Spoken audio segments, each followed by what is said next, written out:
গাজীপুর মহানগর ৩৩ নং ওয়ার্ড আদেশনগর এলাকায় আব্দুল কাইয়ুম এর বাড়িতে একটি নারীর মৃতদেহ উদ্ধার করেছে গাছা থানা পুলিশ। গাজীপুর প্রতিনিধি এম এ আজিজের তথ্যচিত্রে জননী টেলিভিশন নিউজ ডেস্ক থেকে সঙ্গে আছি আমি ইয়াসমিন আক্তার।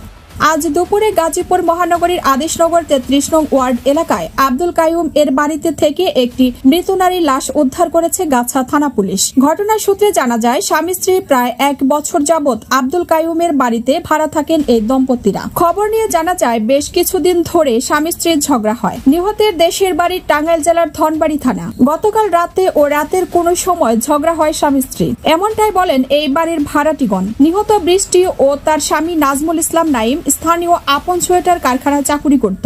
আজ সকালে নিহতদের স্বামী নাজমুল ঘরের বাহিরে দিয়ে তালা দিয়ে চলে যায় তার কর্মস্থলে। ওই ঘরের তালাবদ্ধ দেখে আশেপাশের বাড়ির ভাড়াটিয়াদের সন্দেহ হয়। পরে বাড়ির ম্যানেজার গাছা থানায় ফোন দেন। পরে পুলিশ এসে ঘরের বিছানায় মৃতদেহ দেখতে পায়। এরপর গাছা থানা পুলিশ লাশ উদ্ধার করে শহীদ তাজউদ্দিন মেডিকেল কলেজ হাসপাতালে ময়নাতদন্তের জন্য পাঠান। ঘটনাটি নিশ্চিত করেন গাছা থানার উপপরিদর্শক মোহাম্মদ মোস্তফা কামাল। হ্যাঁ